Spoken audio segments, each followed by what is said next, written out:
Bank Dunia secara terbuka mengakui kesalahan dan meminta maaf kepada pemerintah Indonesia. Dunia internasional dikejutkan dengan langkah tidak biasa yang diambil oleh Bank Dunia. Lembaga yang bermarkas di Washington DC tersebut secara resmi menyampaikan permohonan maaf pada pemerintah Indonesia setelah mengakui adanya kesalahan dalam metodologi proyeksi ekonomi yang sempat memicu perdebatan publik. Ada yang bilang pertumbuhan kita cuma 4,7% itu World Bank kan ya. Begitu ketemu sana dia minta maaf. Dia minta maaf ambilin forecastnya karena belum dipublish sebelum diskusi dengan bosnya di sana. Jadi Cina marah, kita nggak marah, cuma saya bilang ya lo forecastnya terlalu rendah. Jadi gimana, kita revisi nggak? Nggak usah, akan buktikan bahwa kamu salah. Tapi itu, dalam keadaan apapun, kondisi yang kita punyai harus kita jadikan senjata yang paling optimal. Kalau lebih kita pakai, kalau kurang juga kita pakai. Pokoknya kita nggak pernah rugi. World Bank dan IMF nawarin pinjaman dua-duanya tuh. Yang punya uang 30-40 miliar dolar, 20-30 miliar dolar. Kalau kamu mau pakai boleh.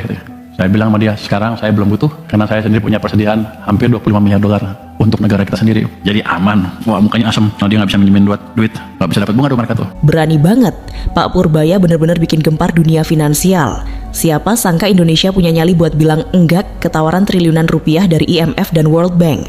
Di video ini kita bedah tuntas kenapa Pak Menkeu kita ini berani gertak balik raksasa global yang hobi pakai standar ganda. Kita bahas tuntas soal panda bond yang bunganya murahnya nggak ngotak, tapi juga kita pelototin risiko kurs yang bisa bikin jantungan. Apakah ini langkah pahlawan atau justru kita lagi main api di tengah badai? Guys, ngeri banget nih guys, World Bank resmi minta maaf ya sama Indonesia. Jadi dia minta maaf nih sama Menteri Keuangan kita Purbaya. Dan bukan cuma World Bank, ada lagi nih lembaga yang namanya IMF, lembaga yang hobinya menghancurkan negara-negara berkembang ini. Ternyata udah bilang ya proyeksi ekonomi mereka itu salah kait Indonesia, yang kata mereka mungkin bakal bubar. Bahkan Indonesia sampai dipuji sebagai bright spot. Sebenarnya apa nih yang terjadi guys? Kok tiba-tiba lembaga dunia ini balik kanan ya 180 derajat begitu Purbaya terbang ke sana meeting sama investor-investor besar di luar negeri, dan tiba-tiba proyeksi ekonomi Indonesia langsung jadi berubah nih. Ada apa sebenarnya? Mari kita mulai. Duduk yang manis karena ini bakal panjang, pedas, dan mungkin bikin kuping beberapa orang di Washington atau New York berdenging. Purbaya lawan IMF dan World Bank, berani jaga kedaulatan atau main api? Oke, mari kita buka tabir kemunafikan global ini. Selama puluhan tahun kita itu kayak anak sekolah yang dipaksa nurut sama kepala sekolah bernama IMF dan bendahara bernama World Bank. Aturannya kaku, penggarisnya tajam, dan kalau kita nggak nurut, rapor ekonomi kita langsung dikasih angka merah. Tapi tiba-tiba muncul sosok Purbaya. Dia nggak datang bawa proposal pengemis, dia datang bawa kaca besar dan bilang ke mereka, mending kalian ngaca dulu sebelum ngatur dapur gua.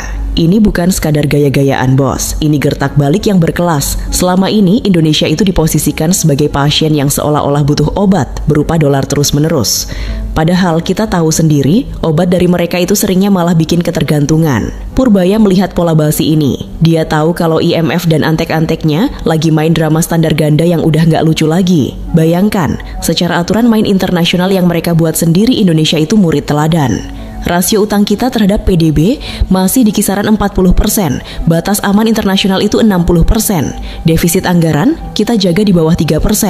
Itu disiplin banget bung, bandingkan sama negara-negara maju yang hobi ceramah itu. Amerika Serikat, rasio utangnya udah kayak tumpukan cucian kotor setinggi langit, tapi mereka tetap pegang tongkat komando. Tapi apa yang terjadi? Pas indikator utama kita bagus, mereka mulai kreatif cari kesalahan. Ibarat lu udah dandan rapi, wangi, sepatu mengkilap, mereka malah bahas kenapa kancing paling bawah lu warnanya beda dikit. Sekarang mereka pakai indikator interest payment to revenue, rasio cicilan bunga terhadap pendapatan negara. Katanya ini beban buat Indonesia. Lucu kan? Purbaya nggak tinggal diam. Dia langsung skakmat. Kalau masalahnya di situ ya solusinya bukan tambah utang dolar kalian, tapi gue bakal perkuat pajak dalam negeri. Itu jawaban paling pedas yang bisa didengar telinga birokrat global. Itu artinya gue nggak butuh bantuan lu. Gue cuma butuh rakyat, gue bayar pajak lebih benar. Tapi mari kita bicara jujur di balik meja. Keberanian Purbaya ini heroisme murni atau nekat yang berisiko. Menantang IMF dan World Bank itu kayak lu nantang preman pasar yang pegang kunci gudang pangan. Mereka punya jaringan mulut-mulut berbisa yang namanya lembaga pemeringkat. Sekali mereka bisik-bisik kalau Indonesia tidak kooperatif, investor yang penakut bakal langsung tarik modal. Ini yang namanya main api. Purbaya tahu betul. Sekali dia bilang enggak buat tawaran 20-30 miliar dolar dari mereka, dia harus punya cadangan mental dan strategi yang lebih kuat dari sekadar cadangan devisa. Dia tunjukkan kalau kita punya 25 miliar dolar yang siap pakai. Itu pesan tersirat. Simpan dolar lu buat negara lain yang masih mau dijajah secara halus. Indonesia udah punya jalur sendiri. Gaya Purbaya ini humanis karena dia memikirkan beban rakyat jangka panjang, tapi tetap kritis karena dia nggak mau kemakan narasi stabilitas global yang sebenarnya cuma stabilitas buat kantong-kantong negara besar. Dia to the point, kedaulatan itu nggak bisa dibeli pakai pinjaman lunak sekalipun. Namun pertanyaannya tetap menggantung, apakah infrastruktur ekonomi kita di dalam negeri sudah sekuat gertakannya? Karena kalau cuma modal gertak tapi pondasi keropos, itu namanya bunuh diri politik. Tapi kalau Purbaya berhasil, ini adalah awal dari berakhirnya era sembah dolar. Kita bukan lagi pasien, kita adalah mitra yang bisa bilang cukup saat mereka mulai mencoba mendikte menu makan malam kita. Dunia kaget? Pasti. Mereka terbiasa melihat Menteri Keuangan Negara berkembang yang datang dengan senyum kecut sambil nunduk. Purbaya datang dengan punggung tegak, bicara data, dan membalas standar ganda mereka dengan logika yang bikin mereka terpojok. Ini bukan sekadar soal angka, ini soal harga diri sebuah bangsa yang selama ini dianggap cuma pasar, bukan pemain. Jadi, apakah Purbaya sedang menjaga kedaulatan atau sedang main api? Mungkin keduanya, tapi bukankah untuk menempa besi yang kuat, kita butuh api yang besar? Masalahnya, apakah kita sudah siap dengan asapnya? Karena di luar sana monster-monster finansial itu nggak bakal diam melihat ada satu negara anak bawang yang berani menunjuk hidung mereka.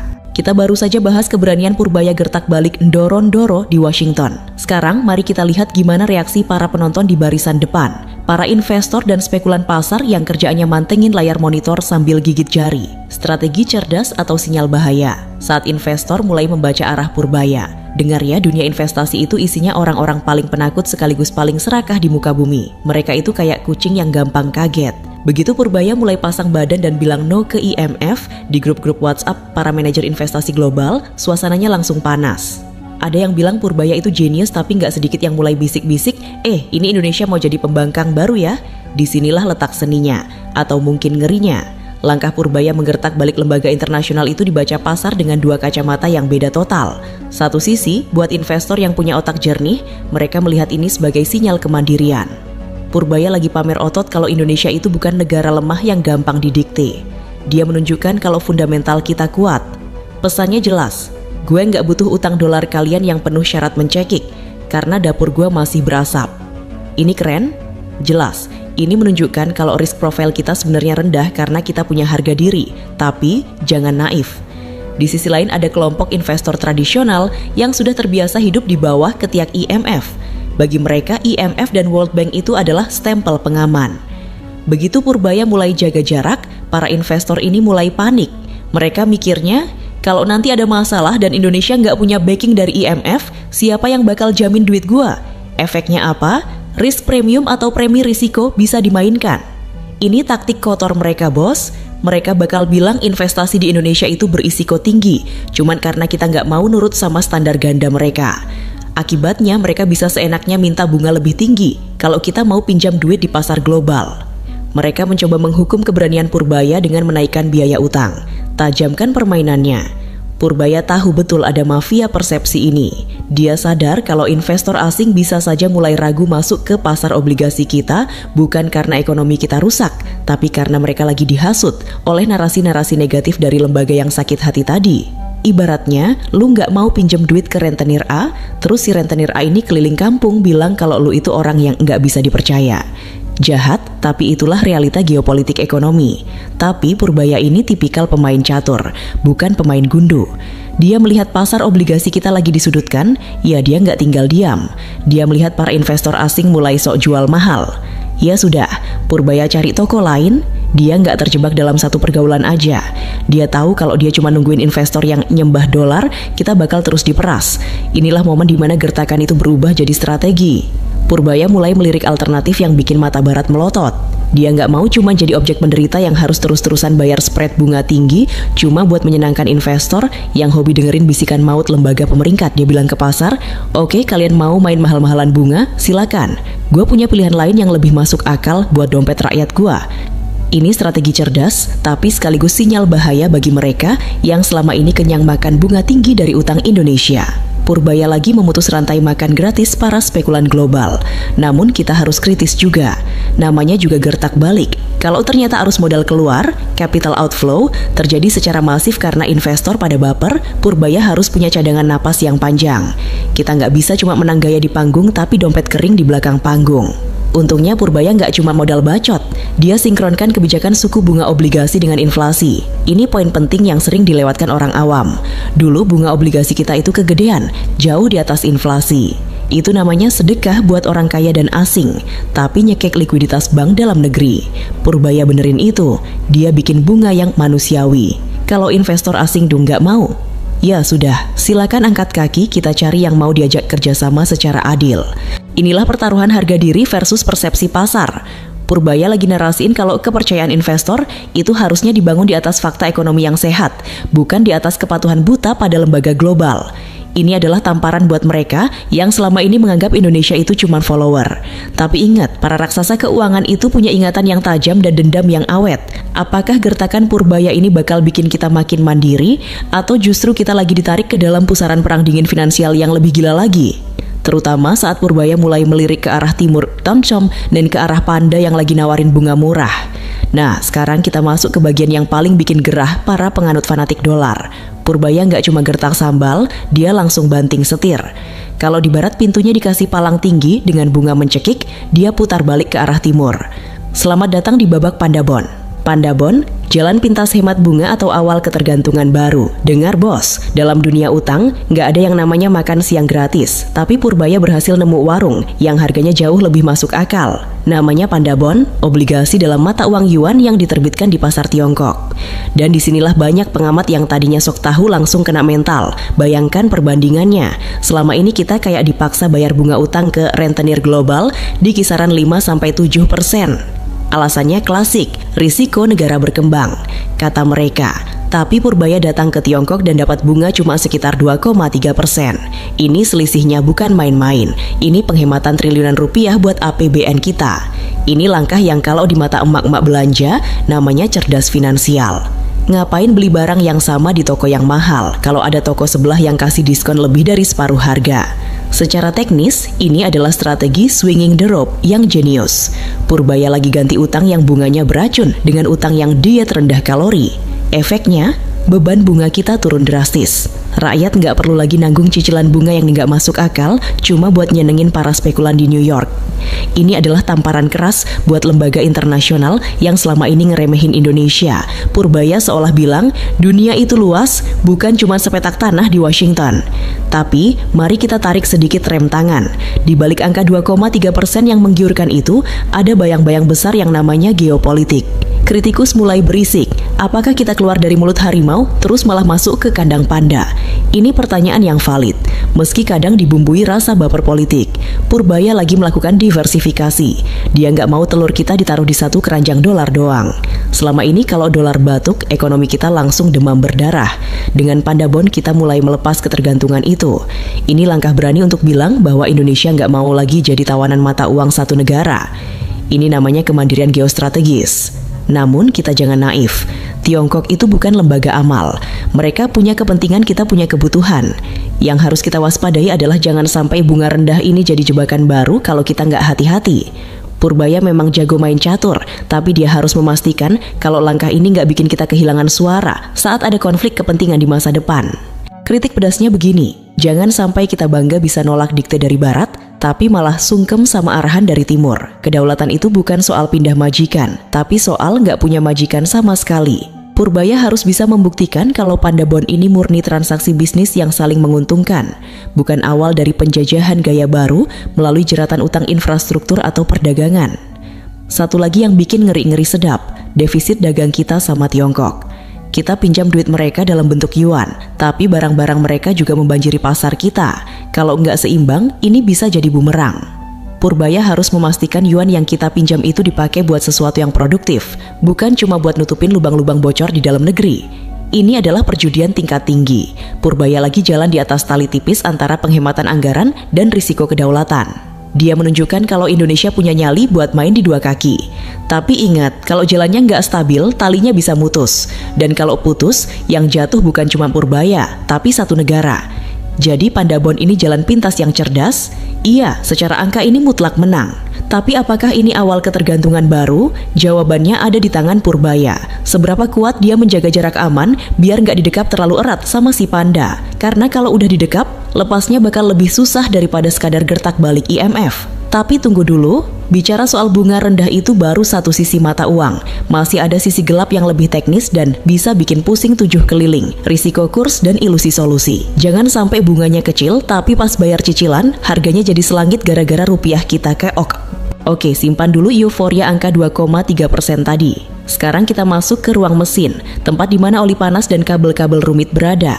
Purbaya mungkin terlihat seperti pahlawan yang dapat diskon gede, tapi di dunia keuangan, diskon itu seringkali punya syarat dan ketentuan yang tertulis pakai huruf kecil banget di pojok bawah. Bunga rendah, risiko tersembunyi, bahaya kurs dan ilusi solusi utang. Mari kita bicara jujur.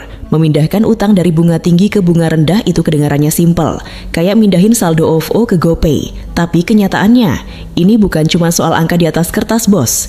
Ini soal waktu dan mata uang. Purbaya lagi melakukan refinancing. Strategi ini memang brilian buat napas jangka pendek, tapi ada jebakan Batman bernama risiko kurs. Oke, bunga Pandabon cuma 2,3% dalam yuan. Tapi ingat, kita carinya rupiah, bayarnya pakai yuan. Kalau tiba-tiba rupiah kita keok terhadap yuan, misalnya karena tensi global naik atau ekspor kita ke Tiongkok anjlok, maka bunga 2,3% itu bisa berubah jadi beban rasa 10%.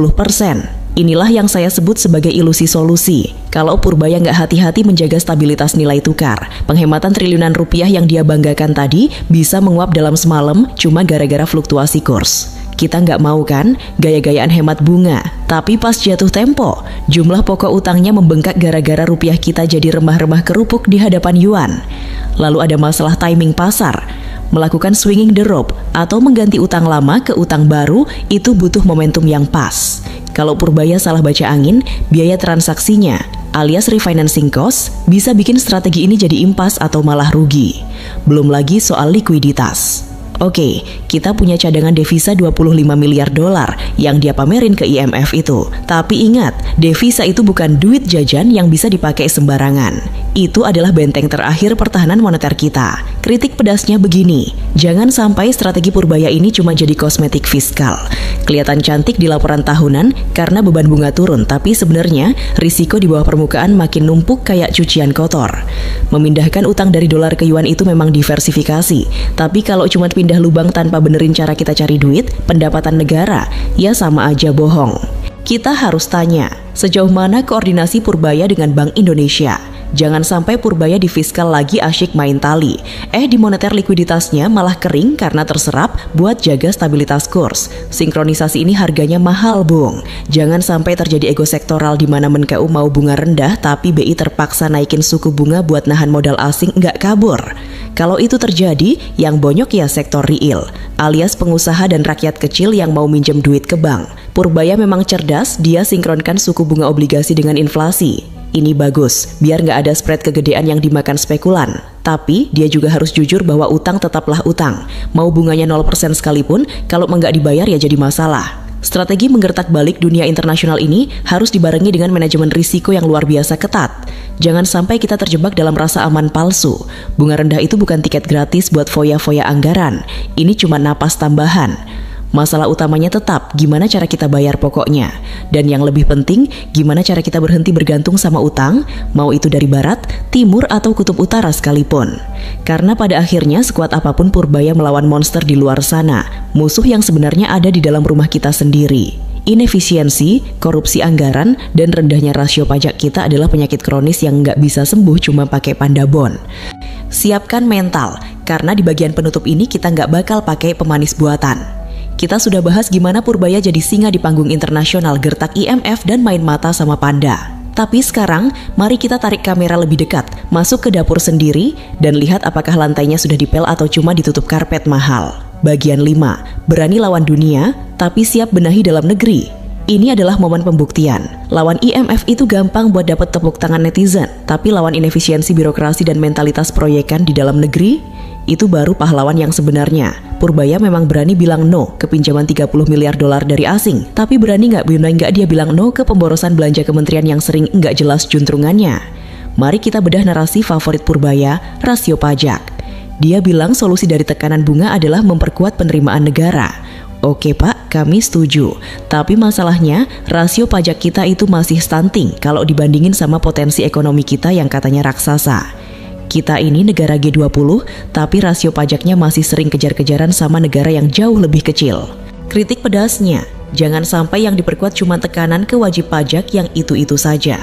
Si patuh yang makin diperas. Sementara para ikan paus ekonomi masih asik berenang di luar jaring pajak. Kalau Purbaya mau gertak dunia, dia harus tunjukkan kalau rakyatnya percaya buat nitipin duitnya ke negara. Kedaulatan fiskal itu datangnya dari kemandirian, bukan dari sekadar pindah pinjaman. Lalu soal koordinasi fiskal dan moneter. Purbaya dan Bank Indonesia harus satu ritme, jangan kayak lagu Sumbang. Purbaya mau bunga rendah buat hemat APBN, tapi kalau BI terpaksa narik likuiditas buat jagain rupiah yang lagi meriang gara-gara efek geopolitik, ya yang susah rakyat juga. Likuiditas di bank jadi kering, kredit susah, pengusaha mikro megap-megap. Purbaya harus bisa memastikan bahwa keberaniannya di luar sana nggak dibayar mahal oleh macetnya urat nadi ekonomi di dalam negeri. Kita juga harus jujur melihat kritik IMF dan World Bank. Oke, mereka punya standar ganda dan seringkali arogan. Tapi, apakah semua kritik mereka salah? Kadang, mereka itu kayak tetangga nyinyir yang omongannya pedas tapi ada benernya.